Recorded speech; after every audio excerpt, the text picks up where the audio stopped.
करीब 3 लेक्चर हम लोग कर चुके हैं। तीनों लेक्चर में चैप्टर का स्टार्टिंग था, ठीक है ना। पहला लेक्चर में बेसिक किए, दूसरा लेक्चर में संतुलित रासायनिक समीकरण हुआ, है ना, और तीसरा में हम लोग प्रकार के बारे में बात की, और जैसे ही बात किए लास्ट वाले में जाने वाले थे वैसे ही अनरिया हो गया। कौन सा डिप्रेशन में तुरे, इतना लात खाने के बाद भी सब्र नहीं आता ना।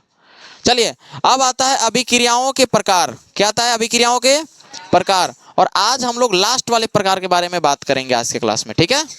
तो एक एक करके फिर से एक बार रिवीजन कर लीजिए। पहला प्रकार, सबसे पहला का नाम था संयोजन अभिक्रिया। क्या नाम था बाबू?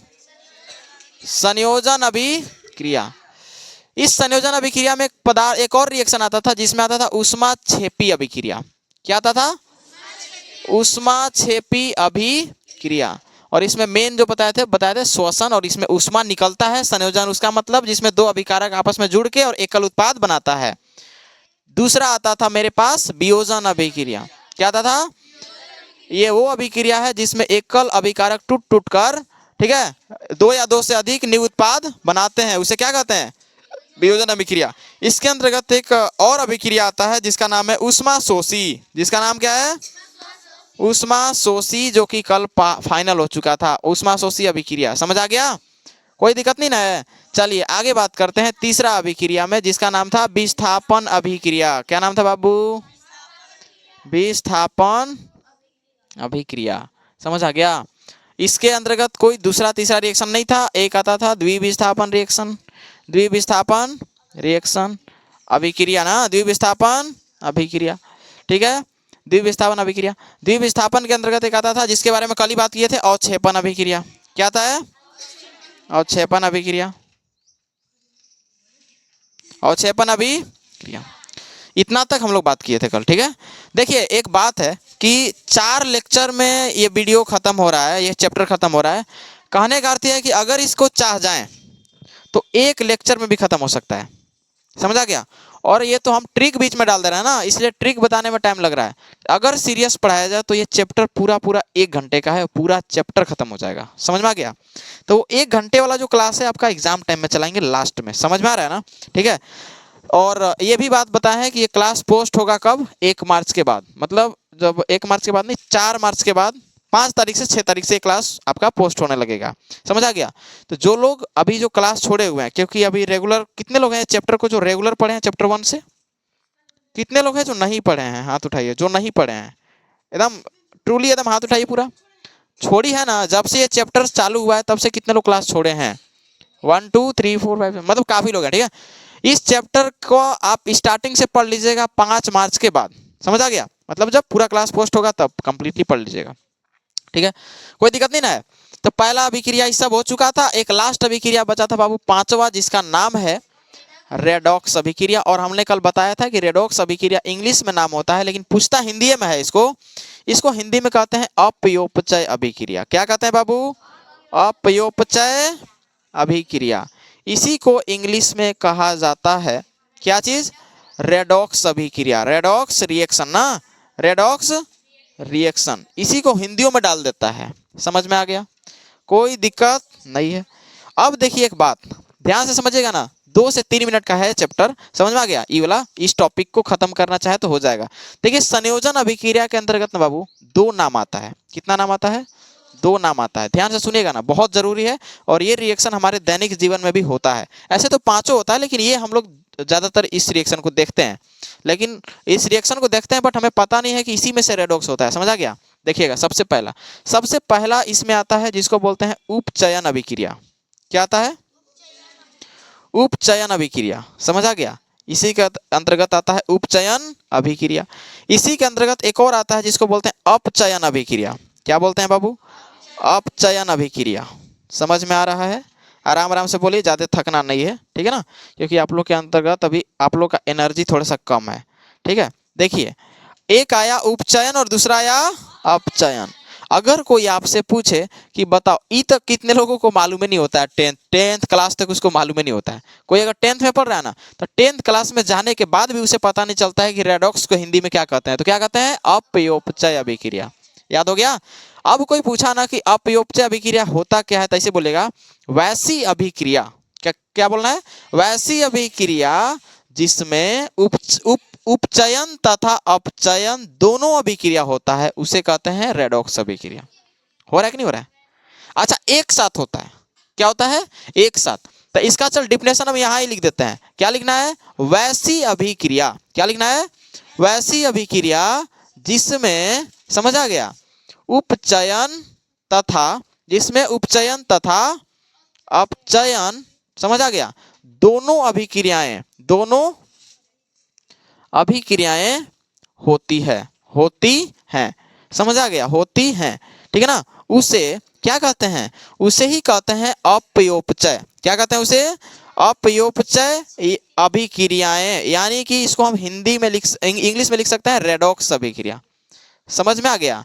रेडॉक्स रिएक्शन कहते हैं। क्या कहते हैं? रेडॉक्स रिएक्शन, ठीक है, रेडॉक्स रिएक्शन कहते हैं। कोई दिक्कत? अगर कोई आपसे पूछे कि रेडॉक्स अभिक्रिया क्या है, तो बोलिएगा कि वैसी अभिक्रिया जिसमें उपचयन तथा अपचयन दोनों अभिक्रियाएं होती है उसे क्या कहते हैं? अपयोपचय, दैट मीन्स रेडॉक्स अभिक्रिया कहते हैं। कितने लोग कंप्लीट कर लीजिएगा? अच्छा देखो, अब रेडॉक्स का ना कोई उचित सा अभी हमारे पास आंसर नहीं आया है, क्योंकि रेडॉक्स में आपको दो रिएक्शन ऑलरेडी पढ़ना है। पढ़ना है कि नहीं पढ़ना है? एक उपचयन और एक अपचयन। तो इन दोनों अभिक्रियाओं के बारे में हमें विस्तृत पूर्वक क्या करना पड़ेगा? जानना पड़ेगा। समझ में आ गया? और अच्छा देखो, हमारे जीवन में ये दोनों अभिक्रियाएं होती है। दोनों अभिक्रियाएं क्या होती है? होती है। समझ में आ रहा है? और ये दोनों अभिक्रियाओं पे हम लोग बात करेंगे कि आखिर कौन कौन सा ऐसा रिएक्शन है और कौन कौन सा ऐसा जो है हमारे पास उदाहरण है कि इस उदाहरण में इस अभिक्रिया हो रहा है। समझ में आया कि नहीं आया? कितने लोगों को समझ आ गया? अब एक बात बताते हैं आपको, समझ में आ गया? इंग्लिश से आप लोग कुछ ज्यादा पकड़िएगा। अच्छा, उपचयन अपचयन में थोड़ा सा डाउट भी होगा आपको। इसका एक दूसरा नाम देते हैं, इसका नाम है, अच्छा एक चीज और, कि किसी भी चीज में आजकल आपको बताए थे कि आग लगाना गैस किसको कहते हैं? सबसे ज्यादा, जैसे हम लोग बोलते हैं ना कि यह चीज वायु से अभिक्रिया कर रहा है, जैसे मैग्नीशियम के बारे में बोले थे। मैग्नीशियम को बोले कि यह वायु में सक्रिय है, और यानी कि यह वायु में अभिक्रिया करता है। तो वायु में अभिक्रिया किससे करेगा? वायु में तो नाइट्रोजन भी होता है, वायु में तो ऑक्सीजन भी होता है, कार्बन डाइऑक्साइड भी होता है, बहुत सारा आर्गन भी होता है, छोटे छोटे मतलब बहुत मात्रा है। लेकिन एक बात बताइए, वायु से अभिक्रिया करने का मतलब नाइट्रोजन बहुत कम तत्वों से या पदार्थों से अभिक्रिया करता है। सबसे ज्यादा जो अभिक्रिया करता है कौन करता है? ऑक्सीजन। कौन करता है? ऑक्सीजन। क्योंकि आपको पता है कि ऑक्सीजन है बाबू, पहले चीज नाइट्रोजन हमारे पास बहुत ज्यादा है जो कि 78% है हमारे वायुमंडल में। यह है हमारा वायुमंडल, और वायुमंडल में हमारे पास नाइट्रोजन है 78%, ऑक्सीजन है बाबू 21%। जब दोनों के जोड़ दिया जाए तो बनता है 99%, बच गया 1%। तो जो 1% है ना, इसके अंतर्गत बहुत सारी गैस है। समझ आ गया? 1% में बहुत सारा गैस है। समझ आ गया? इसी में आ जाता है कार्बन डाइऑक्साइड, इसी में आ जाता है आर्गन, बहुत सारा गैस है, कार्बन मोनोऑक्साइड भी इसी में आता है। समझ आ गया? लेकिन सबसे ज्यादा गैस कौन सा? ऑक्सीजन की, ऑक्सीजन है और नाइट्रोजन है। सबसे ज्यादा जो अभिक्रिया करता है वो कौन करता है? ऑक्सीजन। अगर लगाना ऐसी थोड़े कहा जाता है इसको, ठीक है? तो बहुत लंबा प्रोसेस है। अब यहाँ पे नाइट्रोजन और ऑक्सीजन क्या करता है? ज्यादा रिएक्शन कर रहा है, ऑक्सीजन ज्यादा रिएक्शन कर रहा है। एक बात और, कि ऑक्सीजन और नाइट्रोजन आपस में कट्टर दुश्मन है। कैसा दुश्मन? कट्टर दुश्मन है। अभी बात हम काहे बोल रहे हैं, क्या बात के दुश्मनी है इन लोग के? समझ आया? आपको पता है नाइट्रोजन का संयोजकता 3 होता है, देख पा रहे हैं वहां आप लोग, है ना? नाइट्रोजन का 3 होता है, हाँ जी 3 होता है। देखो 15 ग्रुप में नाइट्रोजन फास्फोरस, नाना पाटेकर ऐश्वर्या सब बिकाऊ, दिख गया? ग्रुप नंबर 15 देखो, दिख रहा है ना? अरे ऑक्सीजन के बगल में देखो, ऑक्सीजन का एटॉमिक नंबर 8 होता है, उसका 7 होता है। ऑक्सीजन का क्या नाम है? और स्टाइल से टीपो, ऐसा कुछ टिक दिए थे। समझ आ गया? ऑक्सीजन का 2 होता है, तो जिसका जितना ही कम होता है वैलेंसी, वह उतना ही ज्यादा एक्टिव होता है संयोजकता। जैसे मान लो क्लोरीन, तो क्लोरीन ज्यादा रिएक्शन करता है ना जी। लेकिन ऑक्सीजन क्योंकि ज्यादा मात्रा में है हमारे पास वायुमंडल में, इसलिए ऑक्सीजन क्या करता है? ज्यादा रिएक्शन करता है। समझ में आ रहा है कुछ जो बता रहे हैं? ठीक है। अब बाबू देखें यहाँ पे, नाइट्रोजन बताए कि यह कम अभिक्रिया करता है। क्या करता है? ये कम करता है, और ऑक्सीजन ज्यादा करता है। अब बात यह है कि दोनों क्या है? कट्टर दुश्मन है। दैट मीन्स ये प्रति ऑक्सीकारक है नाइट्रोजन। कौन है? जो नाइट्रोजन है, नाइट्रोजन क्या है? प्रति ऑक्सीकारक है, प्रति ऑक्सीकारक है। एक बात बताइएगा, प्रति का मतलब होता है उल्टा, क्या होता है जी, उल्टा। और ऑक्सीकारक का मतलब होता है ऑक्सीजन से रिएक्शन, मतलब ये चाहता ही है कि हम ऑक्सीजन से अभिक्रिया ना करें। कौन, नाइट्रोजन। नाइट्रोजन जहां रहेगा वहां ऑक्सीजन नहीं रहेगा, और जहां ऑक्सीजन रहेगा, मतलब ऐसे कहो कि ये दोनों मिक्स नहीं हो सकता, नाइट्रोजन और ऑक्सीजन आपस में मिक्स नहीं हो सकता, मिल नहीं सकता है। तो वायुमंडल में इसीलिए इसकी मात्रा हम निकाल लेते हैं, क्योंकि नाइट्रोजन अलग है और ऑक्सीजन अलग है। यहाँ पर भी है, दोनों है, लेकिन एक होता है ना कि नाइट्रोजन और ऑक्सीजन आपस में अभिक्रिया कर लेगा, कभी नहीं। बहुत मुश्किल से NO2 बनता है, नाइट्रोजन डाइऑक्साइड जो बनता है ना, बहुत मुश्किल से, लेकिन ये भी बनना इतना भी आसान नहीं है, समझा गया। चिंगारी जो बेल्डिंग वेल्डिंग होता है ना, अरे बेल्डिंग होता है देखते हो, उसमें प्रयास मतलब उस रिएक्शन में ऐसा बताया जाता है कि उसमें मिक्स होता है ऑक्सीजन नाइट्रोजन, बड़ी चिंगारी फेंकता है, फेंकता है कि नहीं फेंकता है। जब मान लो कि दो को कट्टर दुश्मन के आपस में मिलाओगे तो पंगा तो होगा ही होगा, समझ आ गया। इसलिए बहुत ज्यादा क्या है, मुश्किल है, समझ में आ गया। इसीलिए क्योंकि ये दोनों अलग अलग रहने वाले गैस हैं, सामने तो रहेगा, लेकिन जैसे होता है ना कि दो को दुश्मन के आप एक ही जगह पे आमंत्रित किया गया कोई जगह पे, दोनों एक दूसरे से बात नहीं करेगा, लेकिन जाएगा दोनों।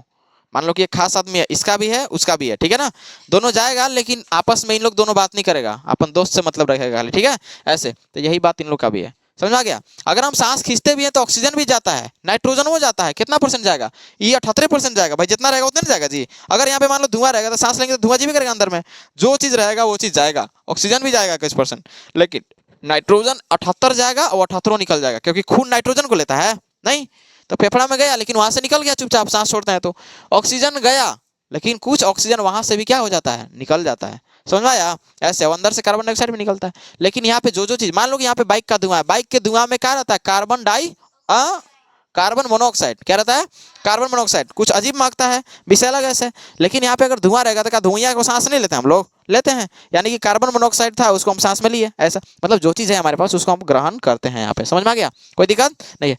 उसी प्रकार से अभी ई एक्स्ट्रा बताए थे, अभी देखें यहाँ पे उपचयन अभिक्रिया का नाम है दूसरा ऑक्सीकरण अभिक्रिया। क्या नाम है बाबू, ऑक्सीकरण अभिक्रिया, ठीक है।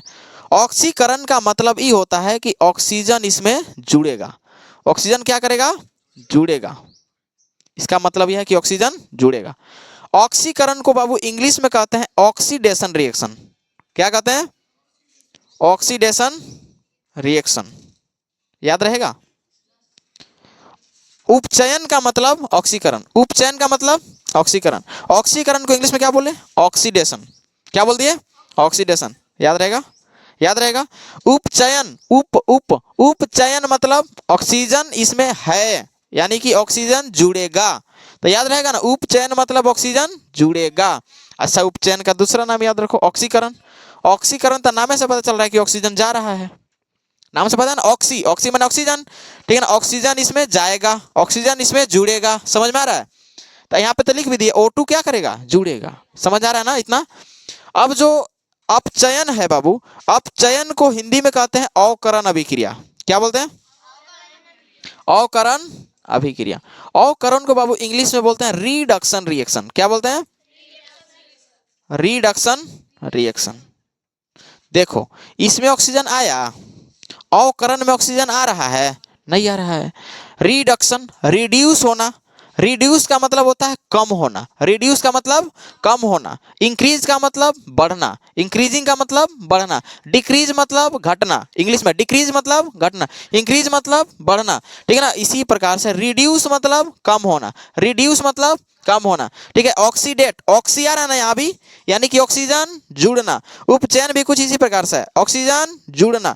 इसमें रिडक्शन में नहीं याद आ रहा है ना, ऑक्सी नहीं आ रहा है, कोई बात नहीं, रिड्यूस आ रहा है ना, रिड्यूस आ रहा है ना, सी भी आ रहा है ना, रिड्यूस मतलब कम होना, यानी कि यहाँ पे ऑक्सीजन कम होगा, यानी कि नहीं रहेगा, एक लाइन में ऑक्सीजन नहीं रहेगा, यहाँ पे ऑक्सीजन जुड़ेगा।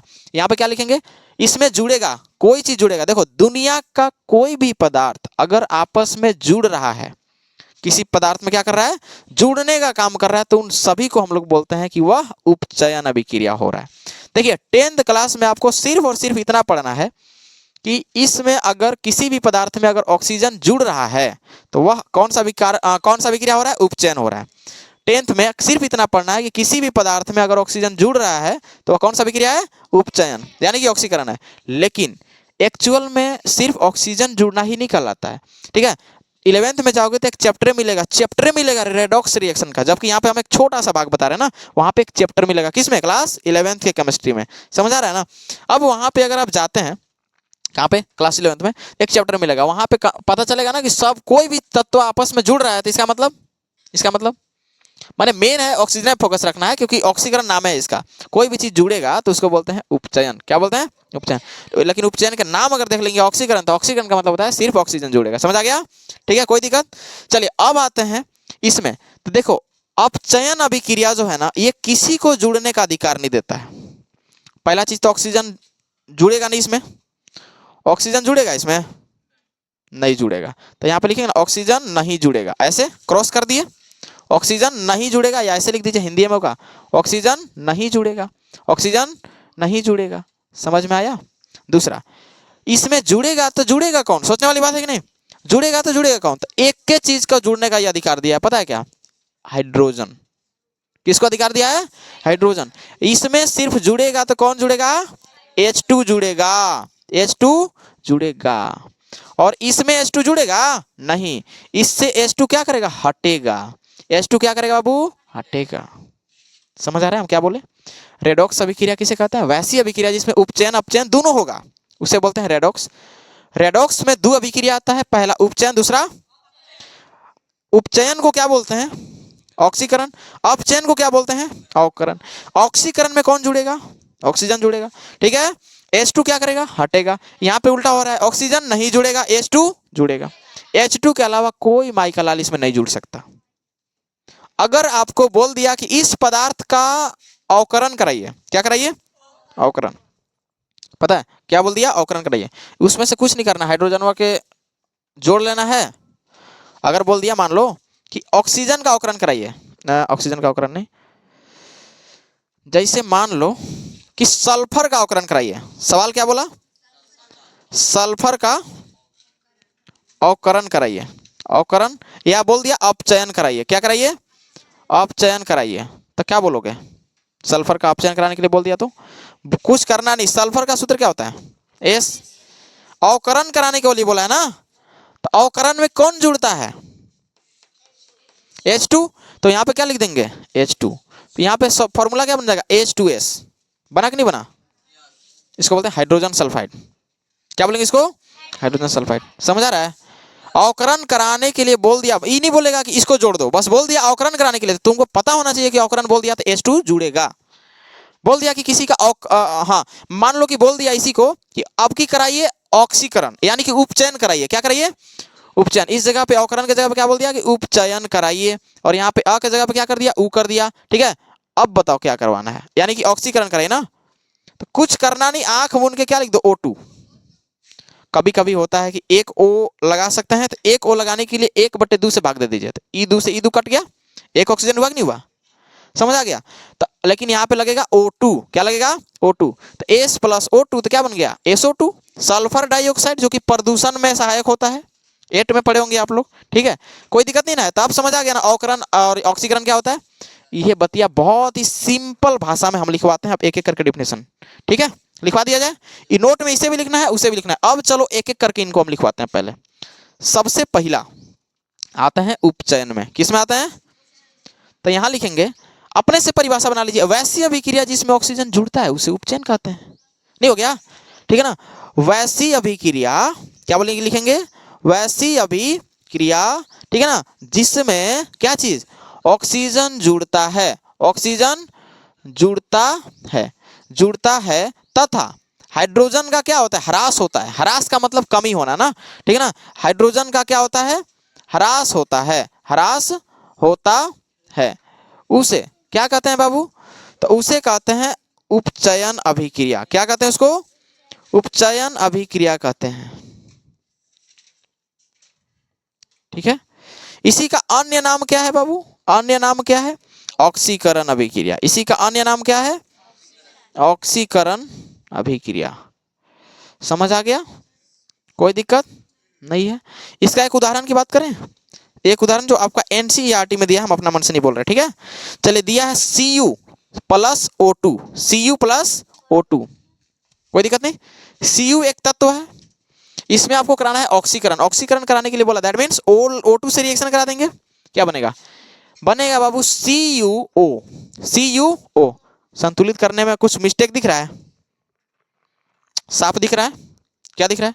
द्रव्यमान संरक्षण कह रहा है कि ना रे बेटा, यहाँ पर तो O2 था, वहां पे O कहाँ गया? तो संतुलित करना पड़ेगा ना। कितने लोग कर लीजिएगा? हाथ उठाइए, करिए तो फटाक से। यहाँ पे बाबू CuO, लेकिन यहाँ पे एक, यहाँ भी एक, यहाँ पे O2 दो, O दो गो, लेकिन यहाँ पे एक। तो यहाँ लगा के क्या करेंगे? इसको दो करना पड़ेगा। अब देखना, एक चक्कर में Cu के पास भी दो हो गया, तो यहाँ लगा देंगे दो। अब हुआ कि नहीं हुआ संतुलित? कोई दिक्कत? एक और दे दें? हाँ, N यहाँ पे दिया है। हाँ जी, दिया है ना। क्या दिया है?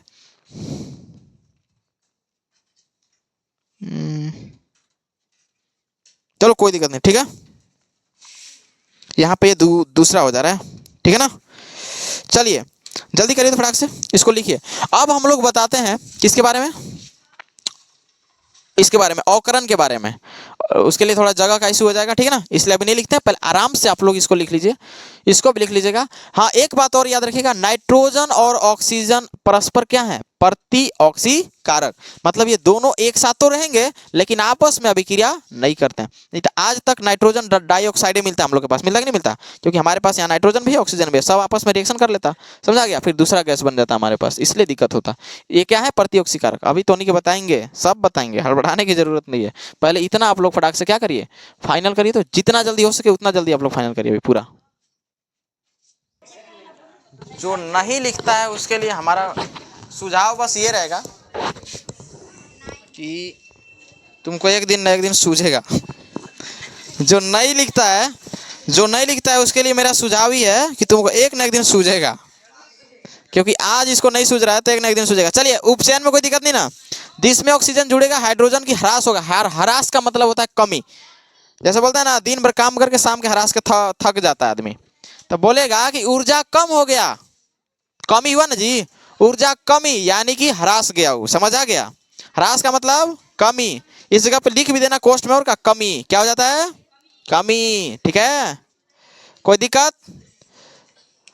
ओए कौन है रे? ठीक है। दूसरा आता है मेरे पास अपचयन। क्या आता है? अपचयन। बहुत ही मस्त दिखने वाला अपचयन अभिक्रिया हो गया मेरा अपचयन हेडिंग। इसमें है ये, यहाँ देखो, यहाँ वैसी अभिक्रिया जिसमें ऑक्सीजन का ह्रास होगा और ऑक्सीजन का संयोग यानी कि जुड़ेगा, ठीक है। चलिए लिखिए तो, वैसी अभिक्रिया। वैसी अभिक्रिया, सुन रही हो रे प्रिया? यहाँ देख रही है, सुन रही है प्रिया? यहाँ देखो, वैसी अभिक्रिया, ठीक है, जिसमें किसका योग? H2 का योग होता है। H2 का योग व O2 का क्या होता है? ह्रास होता है। O2 का ह्रास यानी कि कमी होता है ना, कमी होता है। तो हम क्या लिखे हैं, देख तो बढ़िया से, फुल HD में देखो। उसे क्या कहते हैं? अपचयन। इसी अपचयन को क्या बोलते हैं? अवकरण भी ना जी, अवकरण अभिक्रिया कहते हैं, ठीक है। वाह मैया, थोड़ा सा आउ लेट हुआ कर देती तो बहुत बढ़िया रे, टाइम उसको पता नहीं था, ठीक है। चलो सुनो, ध्यान से मेरा बात सुनो, ठीक है। ओए ध्यान से मेरा बात सुनिए। एक है यहाँ पे देखिए CuO, क्या है? CuO plus H2, CuO plus H2। आगे बढ़े, इसमें थोड़ा सा देना पड़ेगा गर्मी, लेकिन नहीं भी दीजिएगा तब वो कोई दिक्कत नहीं है। तो यहाँ पे देख क्या बनता है, ये जो ऑक्सीजनवा है H2 के साथ जुड़ गया, या H2 के साथ ये ऑक्सीजनवा जुड़ गया, ये बात हम बोल रहे हैं कि ऑक्सीजन जुड़ेगा, तो H2 के साथ ऑक्सीजन जुड़ा ना जी, तो क्या बन गया? H2O, ऑक्सीजन का योग हो गया। अब यहाँ पे ऑक्सीजन का योग हो गया, तो इसमें दो को रिएक्शन एक संगे हो रहा है।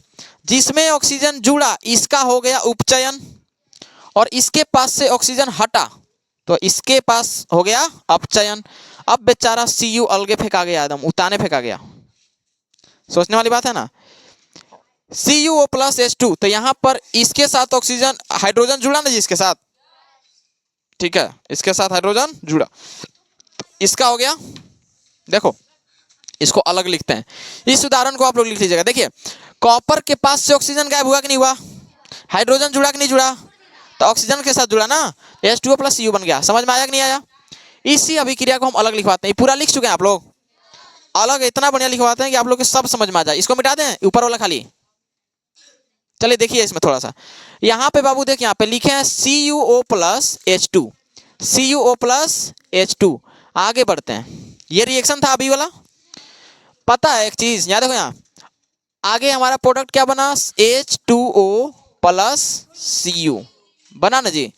एक बात बताइए कि ये है Cu, ये क्या है मेरा Cu, ये Cu के पास से ऑक्सीजन हट गया, ऑक्सीजन क्या हो गया, हट गया, हटा ना। इस Cu के पास से CuO के पास से ऑक्सीजन हट गया, तो ये Cu बन गया। यहाँ पे ऑक्सीजन की कमी हुई कि नहीं हुई, हुई। किसके पास से, इसके पास से, तो इस अभिक्रिया को बोलेंगे अपचयन, क्योंकि यहाँ ऑक्सीजन का क्या हो गया, कमी हो गया। अपने दिमाग लगाइए, हुआ कि नहीं हुआ। Cu प्लस यहाँ पे H2 जोड़ दिया तो Cu बच गया, यानी कि Cu के पास से ऑक्सीजन हट गया है, तो क्या बच गया यहाँ पे, अपचयन। एक बात बताओ, और H2 के साथ यहाँ पे जुड़ गया ऑक्सीजन, तो क्या हो गया, H2O हो गया। हालांकि ये वाला ऑक्सीजन वह है ना, तो ऑक्सीजन जुड़ गया, तो इसको बोलेंगे कि यहाँ पे हुआ बाबू उपचयन। समझ में आया? एक के प्रोडक्ट में, एक के अभिकारक में दोनों अभिक्रिया हो रहा है, ठीक है। अब सवाल ये पूछेगा कि रेडॉक्स अभिक्रिया क्या है, सवाल क्या पूछेगा, रेडॉक्स अभिक्रिया क्या है। तो देखो यहाँ ध्यान से इधर देखो, यहाँ से आप स्टार्ट कर दीजिए लिखना, है ना, एग्जाम में भी आएगा, रेडॉक्स अभिक्रिया क्या है। देखिए ऐसी सवाल पूछता है, रेडॉक्स अभिक्रिया क्या है, ठीक है। उदाहरण सहित लिखिए, क्या पूछेगा, उदाहरण सहित, ठीक है ना, लिखें। 5 नंबर के शायद एग्जाम में ये आता है, हम कंफर्म नहीं है, 5 या 3 में ही आता है, ठीक है, कंफर्म नहीं है। वैसी अभिक्रिया जिसमें उपचयन तथा अपचयन दोनों होती है उसे कहते हैं अपयोपचय, दैट मीन्स रेडॉक्स अभिक्रिया, ठीक है। अब इसी में लिखिएगा यहाँ से कि इसी में 2 अभिक्रिया आता है, उपचयन अभिक्रिया और अपचयन अभिक्रिया। ये इसको भी आप लिख सकते हैं आंसर में ट्रिक के साथ, ऐसे जो कॉपी चेक करेगा बहुत अच्छे से समझ सकता है। फिर लिखिएगा अभी जो पिछले टाइम में लिखवाए थे उपचयन का डिफिनेशन, उदाहरण मत लिखिएगा, उपचयन में लिख के उदाहरण नहीं लिखना है, अपचयन में भी लिख के उदाहरण नहीं लिखना है। जब दोनों का डिफिनेशन हो जाएगा, उपचयन और अपचयन का दोनों का डिफिनेशन हो जाएगा, तब फाइनल यहाँ पे लिख दीजिएगा उदाहरण। समझ में आया? क्योंकि इसी में दोनों का हो गया ना एक साथ है, ऊपर उपचयन भी और नीचे अपचयन भी। सीक्वेंस समझ में आ गया? सवाल पूछेगा पहले इसको, फिर इसको, दोनों को डिवाइड कर लीजिएगा, फिर ये इससे पहले वाला, इसके बाद ये, इसके बाद ये उदाहरण। आंसर सटीक 5 नंबर मिलेगा, एक पेज का तो ऐसे ही हो जाएगा, है कि नहीं है। इसको लिखो, इसको लिखो, इससे पहले वाला लिखो, फिर इसको लिखो और फिर इसको लिख दो, एक नहीं हो जाएगा 5 पेज, ये 5 पेज नहीं, एक पेज का इतना 5 नंबर मिलेगा। और पेज पे नहीं जाना, आंसर जो सटीक है वो सटीक आंसर मिलना चाहिए। समझ में आ गया? कोई दिक्कत? लिखिए फटाक से। चैप्टर का पूरा जो अभिक्रिया है बाबू वो खत्म हो चुका है। क्या हो गया? खत्म हो गया। अब आता है कि दैनिक जीवन में अभिक्रिया का प्रभाव क्या है। खत्म हो गया चैप्टर, द एंड। बस 2 टॉपिक बाकी है, पता है क्या? एक टॉपिक का नाम है संक्षारण, जो कि लोहा वोहा में जो जंग लगता है। दूसरा हम लोग अपने भाषा में कहते हैं खाना और आ जाना, वो भी एक प्रकार का अभिक्रिया है कि भाई लंबे समय तक खाना रह जाता है तो खाना खराब हो जाता है ना, उससे एक विचित्र प्रकार का गंध आने लगेगा, तो हम लोग सूंघते हैं। जैसे खाना बन रहा है तो हम लोग के सुगंध बड़ी दूर से मिल जाता है। ये शायद 9th क्लास में था कि बनते हुए खाने का सुगंध हम लोग के मिल जाता है, लेकिन जब खाना खराब होने लगता है तो हमें गंध लेने के लिए उसके पास जाना पड़ता है, ठीक है। तो ये चीज़ एक टॉपिक है, बच रहा है विकृत गंधिता, और एक बचा है अभी संक्षारण, जो कि फटाक से फाइनल करेंगे। तब तक आप लोग लिखिए, जितना जल्दी आप लोग सोच सकते हैं उतना जल्दी लिखिए, और तुरंत हम लोग स्टार्ट करते हैं संक्षारण को। क्या स्टार्ट करेंगे? संक्षारण को। समझ में आ गया? ठीक है। और क्वेश्चन आंसर अभी जरूरी नहीं है, अभी कॉन्सेप्ट कर करके पूरा जो है चैप्टर को खत्म किया जाए, ठीक है। समझ में आ गया? अभी आपको पता चला ऑक्सीजन जो है, नाइट्रोजन जो है क्या होता है? प्रतिऑक्सीकारक होता है। नाइट्रोजन क्या है? प्रतिऑक्सीकारक। सारा पदार्थ में ऑक्सीजन जा सकता है लेकिन नाइट्रोजन में नहीं जा सकता, नाइट्रोजन से अभिक्रिया नहीं कर सकता। दुश्मन अभी बोले थे, ऐसा भी हो सकता है दोस्ती भी। समझ आ गया? ठीक है, कोई दिक्कत? लिखा रहे, ये हो गया लिखल, कोई दिक्कत नहीं। ये लिखल हो गया, ये हो गया, कितने लोग का हो गया? ये लिखल हो गया पहले, पहले वाला नहीं है, ये दूसरा वाला है। पहले वाला उपचयन था, अब की वाला अपचयन है, ठीक है। ये हो गया जल्दी जल्दी। और ऑनलाइन वाले भी, ठीक है ना, ऑनलाइन वालों में भी तुम लोग ही बनेगा अभी एक दिन स्टूडेंट, इसमें भी समझ आ गया कि तुम लोग को ही बोलेंगे तो सबसे बेटर रहेगा। समझ आ गया। और जो भी नए विद्यार्थी होंगे, ठीक है, आप लोग से एक ही चीज़ कहेंगे कि मन लगा के पढ़िए, ठीक है।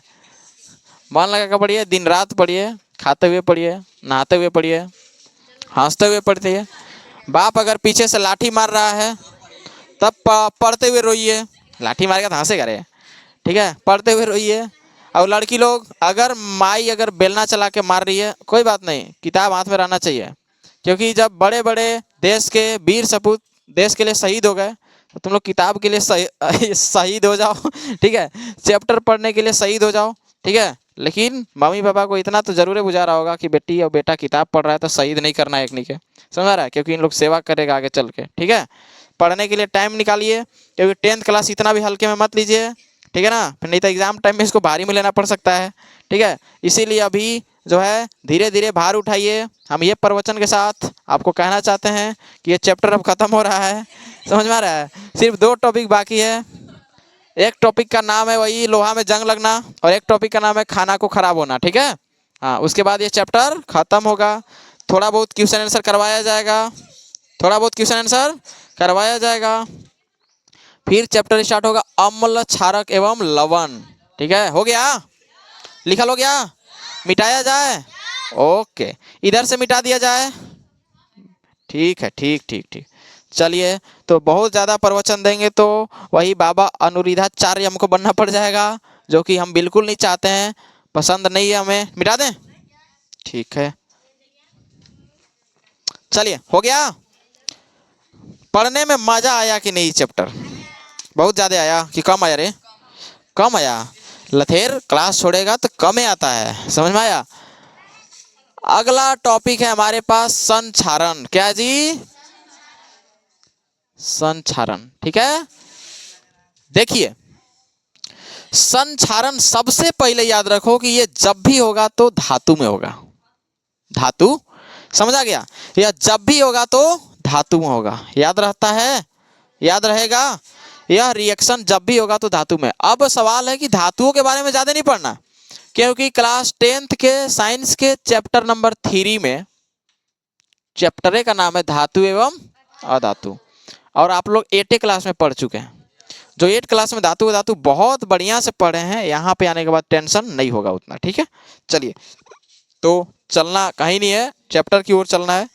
जब, सुनिए, जब कोई भी धातु को, जब कोई भी धातु को लंबे समय तक ऐसे ही खुले में छोड़ दिया जाता है, कहाँ पे?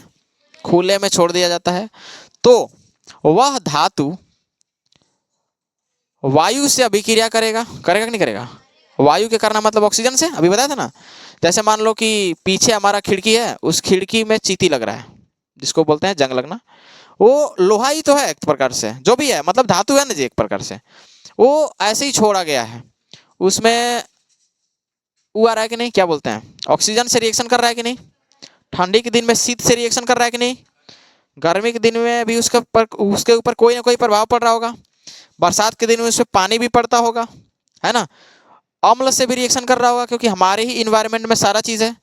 तो ऐसा कहा जाता है कि जब कोई भी धातु को लंबे समय तक ऐसे ही छोड़ दिया जाता है, तो वह धातु अम्ल से, वायु से, ठीक है, और क्या बोलते हैं, हाँ, जल से भी, नमी से एक लाइन में कह सकते हैं, नमी इत्यादि से अभिक्रिया करता है। क्या करता है? अभिक्रिया।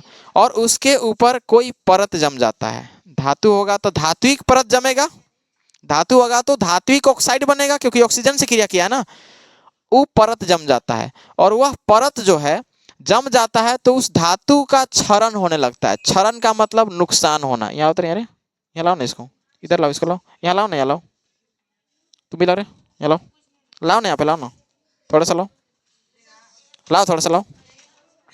लाया कि हम आए? तू आ रहा है कि हम आए?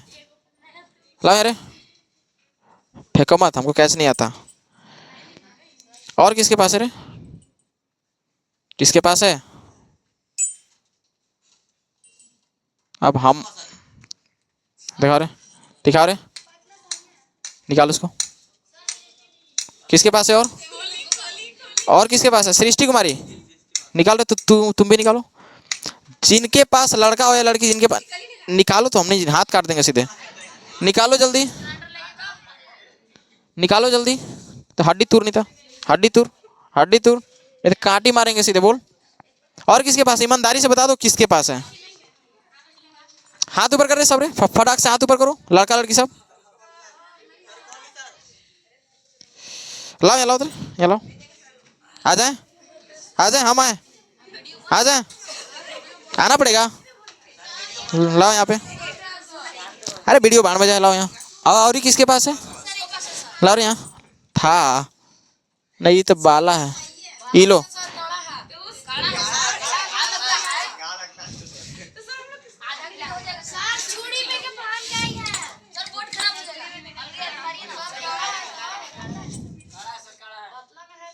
नहीं नहीं, ये वाला पहन सकती है। लो रे, तुम्हारा ले लो अपना। और किसका है रे? और किसका है? और किसके पास है? और किसके पास है? अब नहीं ना है किसी के पास? कहाँ है? नहीं, पतला है। लाओ तो रे। राज पंडित किसका है? किसका है? चलो अब खड़ी हो जाओ। तू खड़ा हो जा रहे। इसमें संचारण कैसे होता है उसका प्रक्रिया समझाओ। अच्छा एक बात बताओ, एक दिन तुम लोग की अंगूठी बेचने वाला आया था ना?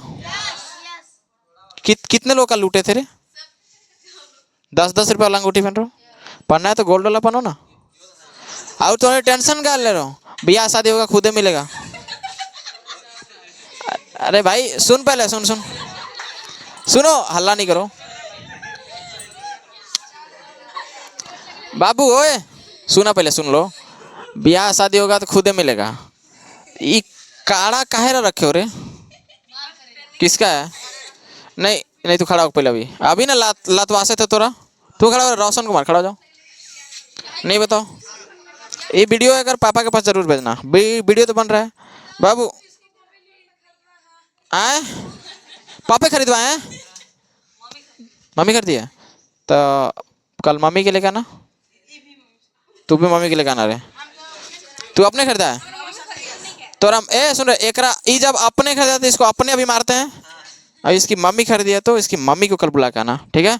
और तुम्हारा कौन खरीदा रे? हैं? हाँ तो बहन के कल लेके आना। हाँ बोलो, बुला के लो। ये काड़ा नहीं मिलेगा अभी। हम 50 बार मना किए हैं कि किसी भी लड़की को ज्यादा ज्वेलरी नहीं पहनना है। समझ रहा है? ज्वेलरी समझ रहे हो ना? क्या होता है रे ज्वेलरी? क्या होता है? आभूषण। ज्यादा आभूषण नहीं पहनना है। समझ आ रहा है? ये बात कई एक बार हम बोले। अरे लठिया तो यहाँ। तुम लोग यहाँ पढ़ने आते हो कि क्या करने आते रे? हमको काड़ा के 2 फायदा बताओ ना खाली। सच बता रहे, बताओ ना खाली 2 फायदा बता दो इसका। तो हाँ नुकसान भी बता दो। अरे सुन, पहले सुनिए। इस वीडियो के माध्यम से, क्योंकि क्लास करिएगा तो आप लोग गार्जियन भी रहेंगे, हम एक चीज बता रहे हैं, किसी भी लड़की को ज्यादा ज्वेलरी यूज नहीं करना है, खासकर मेरे कोचिंग में। रीजन कोचिंग की बात नहीं है, खुद सोचो ना रे। तुम लोग का भी टाइम है पढ़ने का, लड़कियों का भी। अभी तो लड़कियन के लड़का जैसा हरकत करना चाहिए था, पूरा लड़का जैसा बन के रहो। जैसे लड़का लोग सिंपल रहता है वैसे रहो, ठीक है? कुछ लड़का लोग भी होता है जिस कानवा छिदवा लेता है इस जगह। कौन जरूरी है? उसको लड़की बनने का शौक है और इन लोग के लड़का बनने का शौक है। समझ आ रहा है? ये कोई भी इंसान नहीं पहनेगा। हम लोग के हाथ देखो ऐसी सूखल पाकल रहता है, ऐसी जानबूझ के। हमारे देख गाड़ी है बाबू, लेकिन गाड़ियों खराब है। देख अभी कितना बज रहा है गाड़ी में? हमारे 5 बज के सही बता रहा नहीं, 5 नहीं, 9:54 हो रहा है अभी हमारी गाड़ी में। टाइम रियल है ना? हाँ तो टाइम सही है। ये कभी कभार रखे हैं। ये कभी तक गाड़ी है ना। और तुम लोग के जैसे ना 1500 का गाड़ी नहीं रखते हैं, 150 का गाड़ी है मेरा। सिंपलिसिटी रखो, समझ आ गया? शकल से हम कभी नहीं लगता है कि मास्टर हैं, रियल बता रहे हैं। जो हमें जानता है उसी को पता है कि हम मास्टर भी हैं। बाहर निकलते हैं ना, ऐसे ही कोई लड़का है हम नॉर्मल, समझ आ रहा है? हाँ, फॉर्मल ड्रेस में भी हम उतना नहीं रहते, कभी कभार बाई चांस। समझ में आ गया? अब सुनो ध्यान से, ये कड़ा का मतलब कड़ा कड़ा छोड़, ये तो अलग मैटर है। आभूषण यहाँ पहन के दिखाना नहीं है। समझ में आ गया? ये नहीं, तुमको आभूषण पहनने का एको फायदा नहीं है, एको फायदा नहीं है जहां तक नुकसान है। समझ में आ रहा है? नुकसान है, पता चला कान में लगा, ये बड़का बड़का बचपन से तान के ओकरा खींच देगी, लटक जाएगा एक दिन। नाक में बड़का बड़का पहनने लोग, अब ये से नाक बड़का में बड़ा मानी छेदा हो जाएगा नाक में, ले। दूसरी चीज, जन्म लिया नहीं लेकिन थोड़ा सा बड़ा हुआ नहीं तुरंत नाक छेदवा जाए। अरे भैया, अब ऐसा ऐसा ज्वेलरी भी आ रहा है, खासकर हमें पता है कि नहीं, पता नहीं सच है कि नहीं, वो खपकाने वाला आ जाता है, क्लिप जिसन खपका तो दिखेगा, तो छेदवानी कौन आवश्यकता है शरीर बर्बाद करना। और लड़का लोग पास देंगे सीधे खतरे हैं। कल से किसी के शरीर में किसी प्रकार का आभूषण नहीं दिखना चाहिए, समझ रहे हो? हाँ, वही क्या पहन कह रहे, डेनी मोनी में जितना है ना, सब कल से घर रहेगा। गधा लफुआ बन रहा है, तुम लोग के पता होना चाहिए, तुम लोग गधा मैट्रिक पढ़ रहा है, कम से कम सीरियस रहो रे, कम से कम सीरियस रहो। अभी हम रिक्वेस्ट कर रहे हैं कि कम से कम सीरियस रहो, पढ़ाई के प्रति एकदम पूरा अभी समर्पित रहो, ठीक है? आभूषण आभूषण कभी सब नौटंकी मत किया करो, तो बहुत मार मारेंगे, प्लस क्लास भी छोड़वा देंगे। हमें कोई जरूरत नहीं है, दिखावा करने वाले लोग हमें बिल्कुल भी पसंद नहीं है। समझ में आ गया? ना खुद हम दिखावा करते हैं, ना खुद दिखावा किसी को हम करने देंगे, हमारे संगति में जो भी रहेगा। लड़कियों को ये नहीं करेंगे पूरा एकदम अब आभूषण लेस रहो, ज्वेलरी लेस रहो, ये अभी बात हम नहीं कर रहे हैं। थोड़ा बहुत रखो, क्योंकि लड़की जैसा तुमको दिखना भी था ना थोड़ा बहुत, ठीक है ना? तो अब यहाँ पे है, आपका बिंदी लगाने से मना कर रहे हैं, ठीक है ना? अलता उल्ता लगाने से मना कर रहे हैं, नेल पॉलिश लगाने से। एक आध गो हाथ जो है, हाथ में बड़का मानी की चूड़ी यहाँ से यहाँ तक पहनना कौन जरूरी है? छोटा छोटा एक आध गो पहनो ना रे, बाला होता है ना बड़का बड़का, वो पहनो एक आध दो गो, बस हो गया। और लड़का लोग, तुम लोग ही पहन रहे हैं, इसका मतलब तोनियों के बाला पहन ला के चूड़ी का दिन पहना देंगे सबके कदर, शांति से बनते गधा लोग। देख लिए कल से, तब यहाँ से कोई अगर छू लिया तो बताएंगे, इसको हम जाके बेच देते हैं फिर। समाज हमारा इसीलिए पीछे है, सही बता रहे हैं, समाज इसीलिए पीछे है, खाली इसने बर्बाद है बाबू। समझ में आ गया? इसने में सब बर्बाद हो रहा है। गाधा बड़का बड़का नौटंकी हम लोग मतलब सिखा रहे हैं, ठीक है ना? ये थोड़ी मैकेनिकल इंजीनियर भी हम कहीं सुधार देंगे, अच्छे से कर रहे हैं, नाक थोत सब मार कर तुर तर देंगे, हो जाएगा कल्याण तो नहीं के। चलिए, संक्षारण के बारे में बता दिए, अभी टॉपिक पे आते हैं, ठीक है? कि संक्षारण जो है, किसी भी धातु में अगर लंबे समय तक उसको छोड़ देंगे, वायु इत्यादि से रिएक्शन करके उस पर धात्विक परत जम जाता है। चलिए लिखते हैं, लिखिए, जब कोई धातु को, ठीक है, लंबे समय तक, लंबे समय तक बोलेगी जाते, जब कोई धातु को लंबे समय तक, ठीक है, रखा जाता है, लंबे समय तक रखा जाता है, तब वह, ठीक है ना, वायु, नमी, अम्ल, ठीक है ना, इत्यादि से अभिक्रिया कर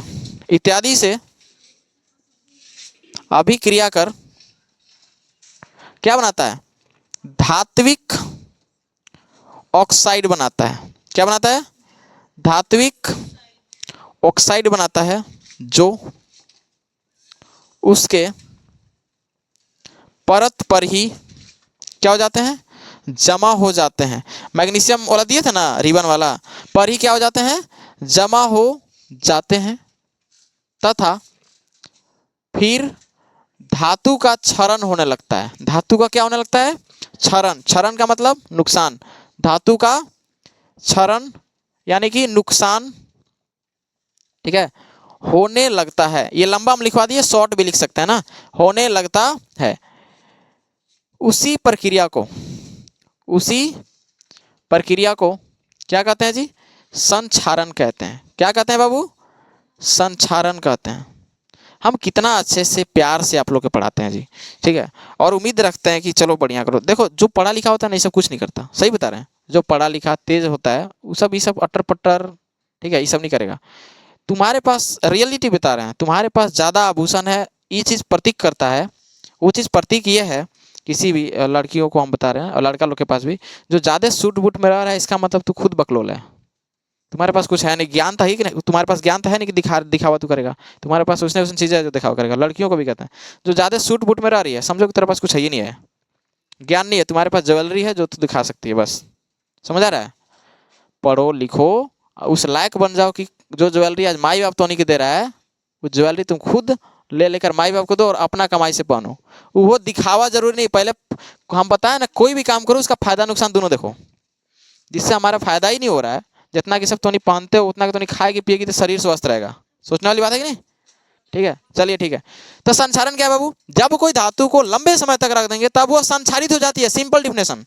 जब कोई धातु को लंबे समय तक रख देते हैं ऐसे ही नॉर्मल, ठीक है ना, तब वह वायुमंडलीय ऑक्सीजन से क्रिया करके नमी से ऑक्सीजन नमी से क्रिया करके क्या हो जाता है? संक्षारित हो जाता है। इसी प्रक्रिया को क्या कहते हैं? संक्षारण। इसको हम थोड़ा डिटेल में लिख दिए हैं, ठीक है ना। तब वो वायु, नमी, अम्ल इत्यादि से क्या करता है? अभिक्रिया करके धात्विक ऑक्साइड बना देता है, जो कि उसी के परत पर क्या हो जाएगा? जमा हो जाता है, फिर धातु को क्षरित करता है। उदाहरण क्या है बाबू? लोहे पर जंग लगना। लोहे पर क्या होता है? जंग लगना, ठीक है। तो लोहे पर जो जंग लगता है ना, तो वो जो जंग होता है उसको बोलते हैं धात्विक ऑक्साइड। क्या बोलते हैं? धात्विक ऑक्साइड का वो परत होता है एक तरीके से। धात्विक ऑक्साइड का क्या होता है बाबू? परत। कोई दिक्कत नहीं है, आगे बढ़े। ये तो हो गया पहला। यहाँ देखिए आजकल पढ़ाए थे चांदी का काला होना, अभी बताया था सिल्वर क्लोराइड में, ठीक है ना। चांदी का काला होना, ठीक है, हो गया ना। अच्छा चलो इसका रिएक्शन लिख दो, फेरस वाला Fe+O2, लोहा पर जंग लगना, Fe+O2, तो क्या बनेगा? FeO बनता है। क्या बनता है? FeO। संतुलित करिए, यहाँ पे 2 लगाइए तो यहाँ भी 2 लगाना पड़ेगा। ये हो गया रिएक्शन यहाँ का, इसका, ये पहला वाले का हो गया। दूसरा वाले का आपको भी पता है कि Ag है, बाहर में क्लोरीन गैस से अभिक्रिया कर क्या बना लेता है? AgCl। क्या बना लेता है? AgCl। इसको अति कर दीजिए, हो गया ना। ये किसका हो गया जी? दूसरे वाले का। अभी तीसरा मैग्नीशियम वाला देखे थे, Mg+O2, क्या बना था? MgO बनाया था। इसको भी संतुलित कर लीजिए, यहाँ भी लग गया। ये किसका वाला हो गया? तीसरा वाला। इस सब का हो रहा है, संक्षारित तो हो रहा है, समझ में आया। अगला चीज, अब इससे नुकसान हो रहा है। यहाँ पे क्या बोला कि धातु का क्षरण यानी कि नुकसान हो रहा है। इस नुकसान किसी चीज को होने देना ठीक बात है, उसको बचाना पड़ेगा ना। तो चलो अब लिखेंगे कि संक्षारण से बचाव कैसे किया जा सकता है। यहाँ देखो, यहाँ संक्षारण से बचाव। तो बाबू देखिए, संक्षारण से बचाव करने के तरीके, बचाव के तरीके लिखिए। बचाव के क्या चीज? तरीके। तो बचाव के बाबू जो तरीका है वो पहला तरीका ये है, पहला कि बाबू उस पे हम लोग करते हैं पेंट करते हैं। क्या करते हैं? पेंट करके इसको बचा सकते हैं ना, पेंट करके, ठीक है। पेंट कर सकते हैं ना, पेंट कर देंगे तो बेचारा एक लेयर बन जाता है ऑलरेडी, उस पर रिएक्शन होगा। जैसे मान लो तिरंगा झंडा वाला जो पाइप है हम लोग के पास, जिससे झंडा तोलन करते हैं या झंडा रोहन करते हैं, उसका जो पाइप है, पाइप पे आते आते हम लोग पेंट किए थे सबसे पहले, ठीक है, पेंट करके। दूसरा तैलीय सतह लगाकर, जिसको तेल भी लगाना बोल सकते हैं, तेल लगाकर। इसके अंतर्गत ग्रीस आ जाता है, ग्रीज जिसको बोलते हैं ना, क्या बोलते हैं? ग्रीज लगाकर। तेल नहीं आ रहा है तो क्या चीज? ग्रीज लगाकर। अरे इससे भी नहीं होता, मतलब ऐसा सतह जो किसी को अभिक्रिया करने से रोके, समझ आ रहा है। तीसरा क्या हो सकता है? जब बहुत बड़ा है तो तेल में सब आ गया, मोबिल वोबिल सब आ गया, जिंक का परत चढ़ाकर। क्या चीज? हाँ, जिंक का परत चढ़ाकर। विद्युत लेपन भी कर सकते हैं, इलेक्ट्रोप्लेटिंग इंग्लिश में कहते हैं, ठीक है। विद्युत लेपन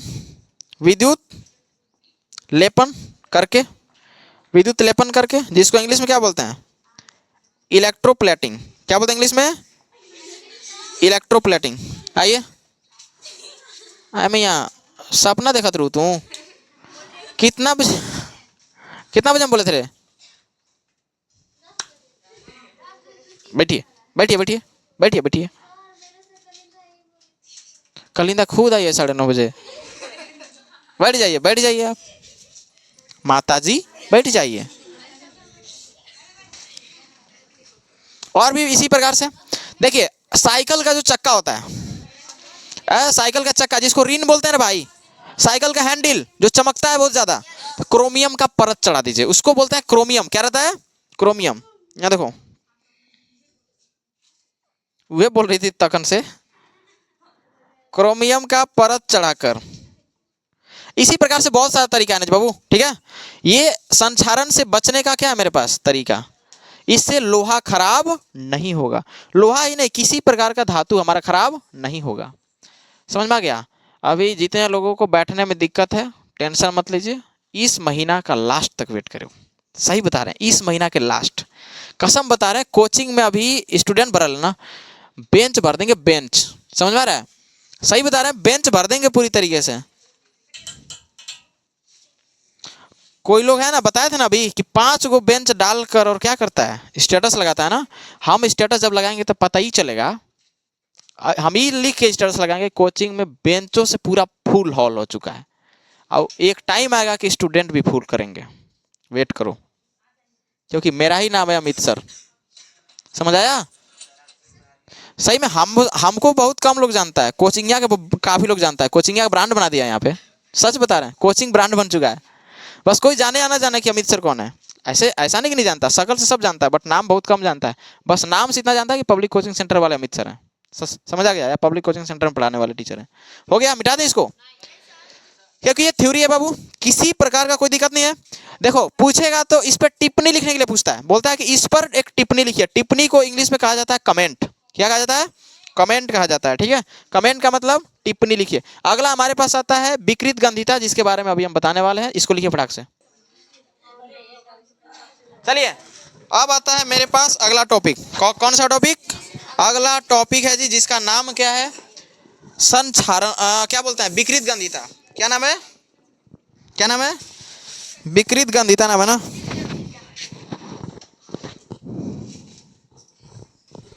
क्या नाम है?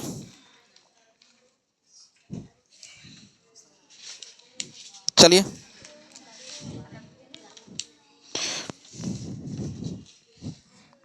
चलिए ठीक है ना। संचारण के तरीका समझ आया बचाने का। संचारण से बचाना है तो क्या क्या करना चाहिए, इस चीज आप लोग के शायद 8 में भी पढ़ाई हुआ होगा, हुआ था ना।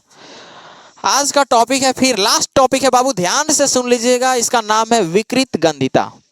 क्या नाम है? Most important topic of this chapter.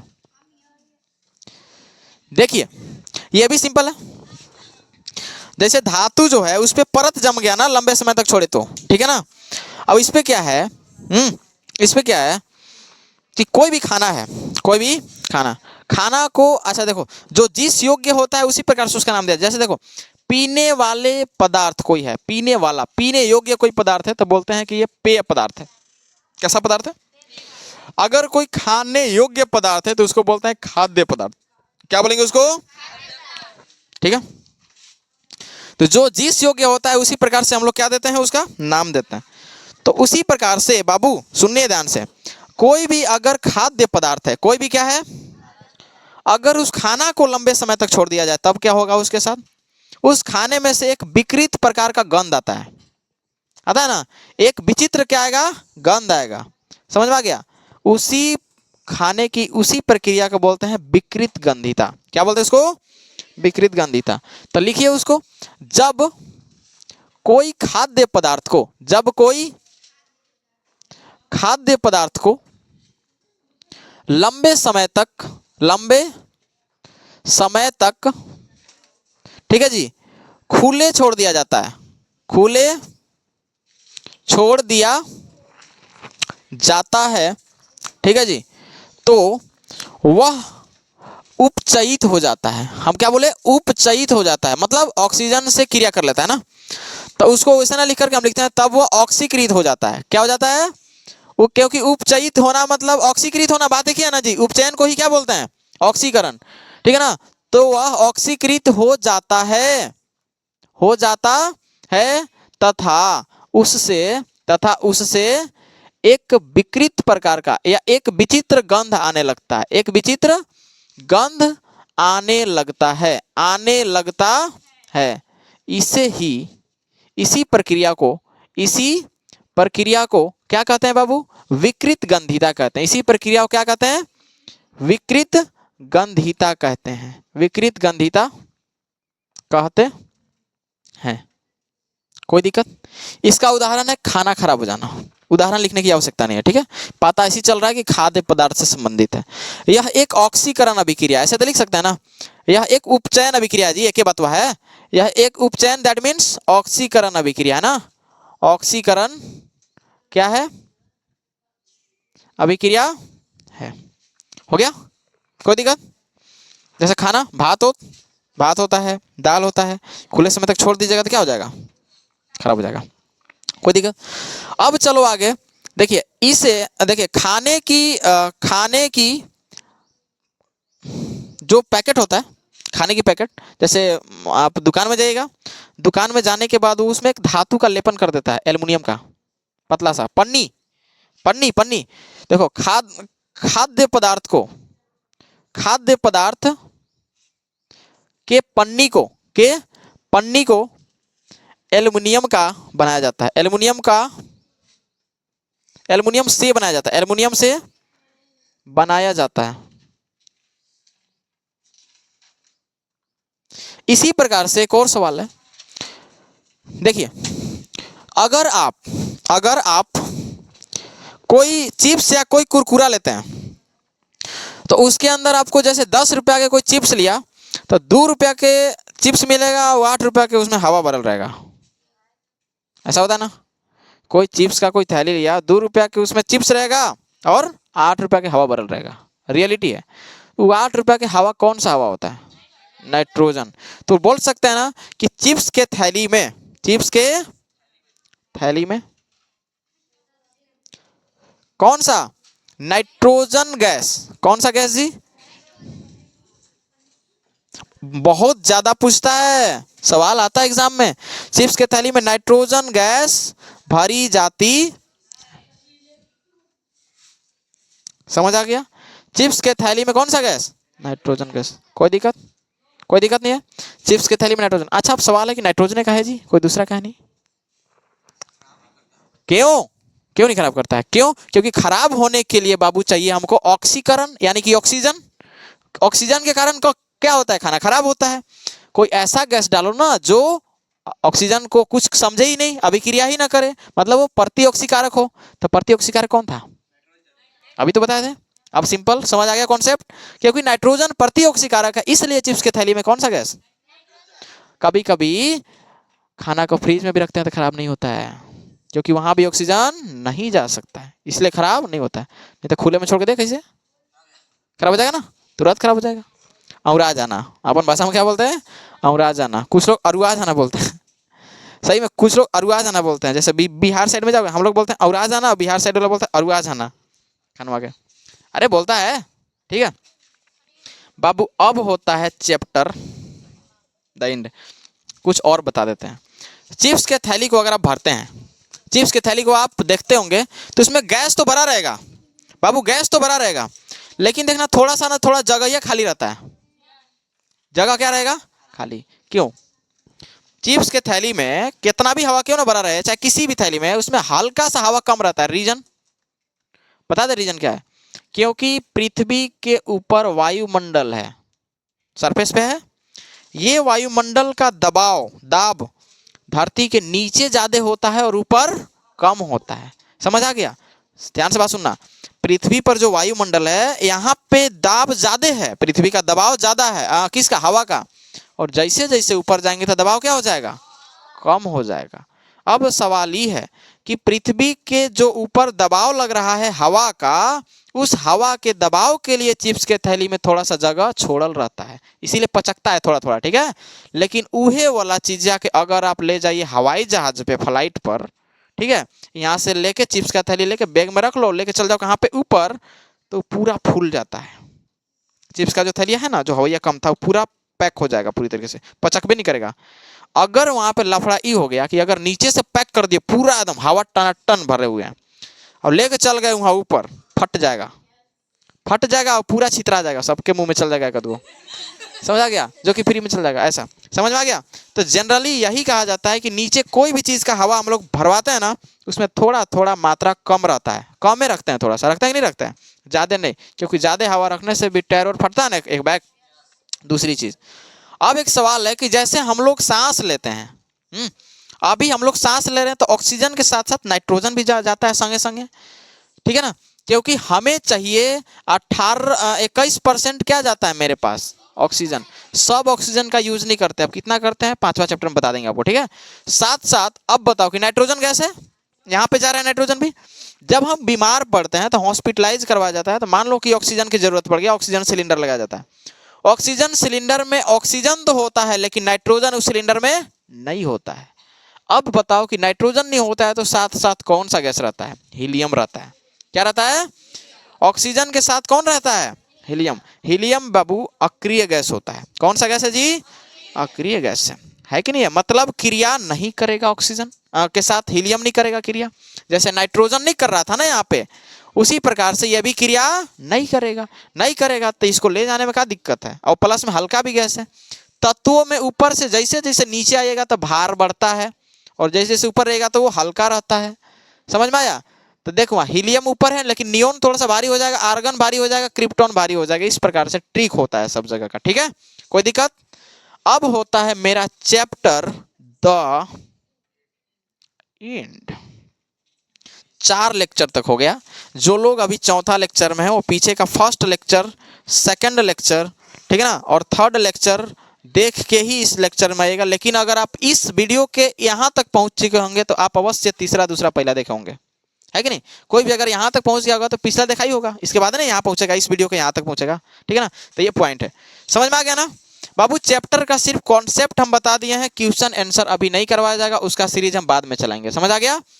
अब कल आपका किसी कीमत में हमको नोट्स चाहिए, चेक करवाना होगा पहला चैप्टर से कहाँ से स्टार्ट किए थे कहाँ तक अभी द एंड कर रहे हैं। अभी रुक जाइएगा, छुट्टी नहीं हो रहा है, अभी सिस्टम पूरा बंद करते हैं। ठीक है, कोई दिक्कत? तुम लोग रे काढ़ा उड़ा किसी को नहीं मिलेगा, ठीक है? समझ गया ना? ठीक।